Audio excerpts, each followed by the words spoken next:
Ukraina prezidenti Vladimir Zelenskiyning aytishicha, Amerika va Isroilning Eron bilan urushi cho'ziladigan bo'lsa, Ukraina uchun kerakli bo'lgan Patriot raketalarining yetkazib berilishini xavf ostiga qo'yadi. Qolaversa, neft narxining oshishi evaziga Rossiya iqtisodiyotining o'sishiga olib keladi. Zelenskiy bu urush cho'zilaversa, Vashingtonning e'tibori Ukrainadan chalg'iydi. Natijada Kiyev Patriot havo hujumidan mudofaa tizimlarining jiddiy yetishmasligi bilan yuzlashadi. Zelenskiy Istanbulda jurnalistlarga bergan intervyusida Ukraina har kuni Rossiya tomonidan amalga oshirilayotgan bombardimonlarga qarshi turish uchun ko'proq Amerika Patriot tizimlariga muhtoj ekanini ta'kidladi. Rossiyaning front ortidagi shahar hududlariga doimiy zarbalari minglab tinch aholi vakillarining halok bo'lishiga olib keldi. Rossiya armiyasining asosiy nishonlaridan biri Ukraina energetika obyektlari bo'ldi.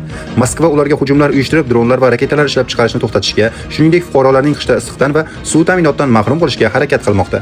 Bugungi kunga kelib biz ustuvor emasligimizni tan olishimiz kerak.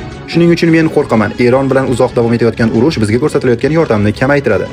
Zelenskiyning qayd etishicha, eng ko'p xavotirga soladigan masala Patriot tizimlari yetkazib berilishi. Chunki Ukraina uchun Rossiya ballistik raketalarini to'sib qo'yadigan Patriotning boshqa samarali alternativasi hozircha yo'q. Ukrainaga Amerika havo hujumlaridan himoya tizimlari hech qachon yetarlicha yetkazib berilmagan. Agar Eron bilan urush tez orada tugamasa, biz uchun shundoq ham unchalik katta bo'lmagan paket ham kun sayin kamayib boradi deb o'ylayman. Shuning uchun albatta biz qo'rqamiz, dedi u. Eng so'nggi xabarlar yomg'irni o'tkazib yubormasligi uchun yomg'ir o'zini kuzatib boring. Bizni Instagram, YouTube va Telegram tarmoqlarida kuzatishingiz mumkin.